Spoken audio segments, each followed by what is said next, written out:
Welcome to VTV prime.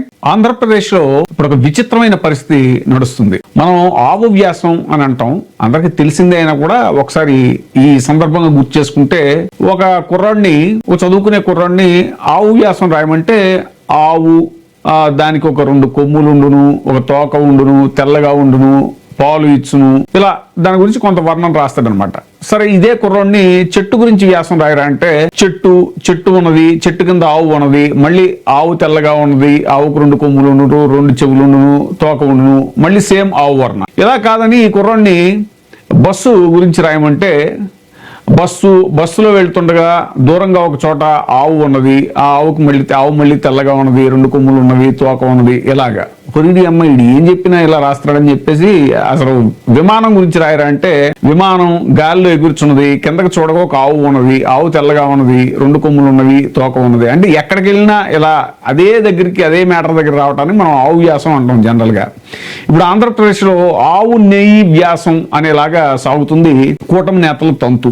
ఏ మాట మాట్లాడినా కూడా ఆవు నెయ్యి దగ్గరికే వస్తున్నారు. ఇది కల్తీ దాకా అడిగితే పర్లేదు, మనకు తెలుసు జంతు కొవ్వు అనే దాకా కూడా వెళ్ళిపోయారు.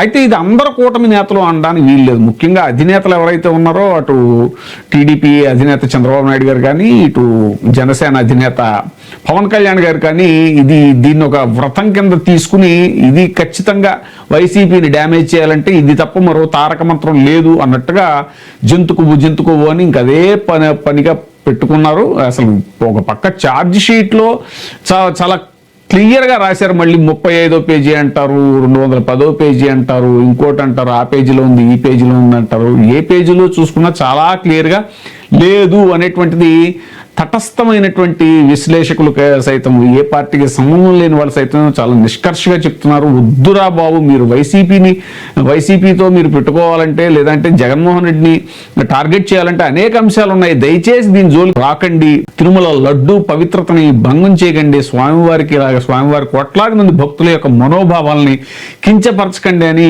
పాపం చేతులు జోడించి అడుగుతున్నారు. అయినా సరే ఏ మాత్రం చలనం లేదు. అదే స్థిరమైనటువంటి నిశ్చయంతో బురద జల్లటమే పనిగా 2 పార్టీల అధినేతలు ఎవరైతే ఉన్నారో, వాడు చంద్రబాబు నాయుడు గారు, పవన్ కళ్యాణ్ గారు, తాజాగా కూడా పవన్ కళ్యాణ్ గారు ఇంకా అదే ధోరణి విపరీతంగా. ఒక పక్క ఏమో చాలా మంది నేతలు మాట్లాడట్లేదు, అసలు బీజేపీ నేతలు చాలా మంది మాట్లాడట్లేదు ఈ అంశం గురించి. ఇది ఏం వ్యూహమో కూడా అర్థం కావట్లేదు. అసలు బీజేపీ వాళ్ళు ఎక్కువ అసలు ఎవరు మాట్లాడట్లేదు. ముఖ్య నేతలు అనుకున్న వాళ్ళు ఎవరు కూడా, సాక్షాత్ ఆయన రాష్ట్ర అధ్యక్షుడు, బీజేపీ రాష్ట్ర అధ్యక్షుడు ఆయన మాధవ్ కానీ, రామ్ మాధవ్ కానీ, ఇంకా పెద్దవాళ్ళు ఎవరు మాట్లాడట్లేదు అసలు బీజేపీలో. సోము వీర్రాజు గారు ఆయన ఎలాంటి కరడుగట్టిన హిందుత్వవాది అయినా ఆయన దీని గురించి ఎక్కడ మాట్లాడట్లేదు, వాళ్ళెవరూ మాట్లాడట్లేదు. చాలా మంది విచిత్రం ఏంటంటే టీడీపీలో కూడా చాలా మంది, కొంతమంది అమ్మో ఇది దేవుడికి సంబంధించిన విషయం, మన అంతరాత్మకు తెలుసు, దీంట్లో ఏమీ తప్పు లేదు అని మనం అనవసరంగా అభాండాలేసి మన పాపాన్ని మూటగట్టుకోకూడదు అనేటువంటి పాప భీతి టీడీపీ నాయకుల్లోనూ ఉంది, చాలా మంది జనసేన నాయకుల్లో కూడా కొంతమంది ఉంది. వాళ్ళు ఎవరూ మాట్లాడట్లేదు. కానీ ముఖ్యమైన 2 నేతలు ఎవరైతే ఉన్నారో, 3 అనుకోవచ్చు, లోకేష్ గారు సరే ఆయన సందర్భం వచ్చినప్పుడు మాట్లాడుతూ ఉంటాడు ఆయన. సో అసలు తాజాగా జరిగినటువంటి ఈ కార్యకర్తల సమావేశంలో మళ్ళీ జనసేన అధినేత పవన్ కళ్యాణ్ గారు వాళ్ళ మీద అలిగారు. పైగా మీరు అదేంటిది అన్నిటికీ నేనే మాట్లాడాలా, మీరు మాట్లాడరా, జంతుకు కలిసింది అని చెప్పేసి ఛార్జ్ షీట్ లో ఉంది అన్నట్టుగా ఆయన చెప్పడం అనేది చాలా నేగా వర్గాలు చెప్పే అనేవారు కదా. మరి ఇది కూడా ఏమైనా నేగా వర్గాలు చెవిలో చెప్పే ఏంటి? మరి అసలు చాలా స్పష్టంగా ఛార్జ్ షీట్ లో వైసీపీ నాయకుల పేరు లేదు కదా. అసలు మీరు ముందు సరే ఒకవేళ కల్తీ జరిగింది అనుకుందాం, జంతుకోవు లేదనేది రూల్డ్ అవుట్, అది అయిపోయింది ఆ టాపిక్. అసలు వీళ్ళు పట్టుకుని వేలాడుతున్నారు ఈ 2-3 నాయకులు తప్ప.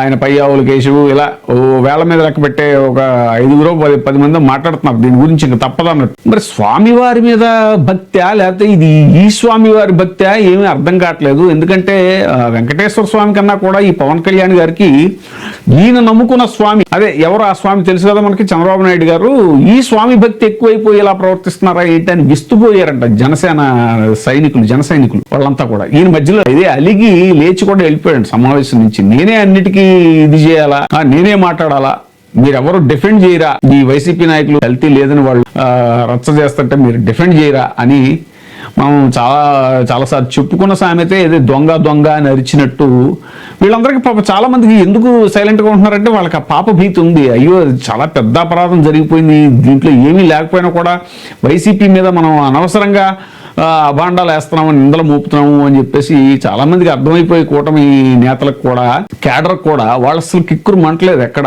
జరిగింది ఏదో జరిగిపోయిందని పాపం సైలెంట్గా ఉంటున్నారు. కానీ టీడీపీలో కూడా తేలుకుట్టిన దొంగల పార్టీ అని మనం అప్పుడప్పుడు చెప్పుకుంటూ ఉంటాం. పాపం దాంట్లో కూడా తేలుకుట్టిన దొంగల చాలా మంది మాట్లాడట్లేదు. కానీ ఒకసారి ఇంకా అడుసు తొక్కేశాం కదా, ఇంక అందుకని దాని మీద అదే రీసెంట్గా మన ఈయన కూడా చెప్పారు, ముద్రగడ గారు, మా నాన్నగారు చెప్పారండి ఇలాగా ఒకసారి అబద్ధం చెప్తే పదే పదే దాన్ని కవర్ చేసుకోవడానికి 100 సార్లు అబద్ధం చెప్పాల్సి వస్తుందని, మీ పరిస్థితి కూడా అలా అయిపోయిందని చంద్రబాబు నాయుడు గారు లేఖ రాశారు కదా.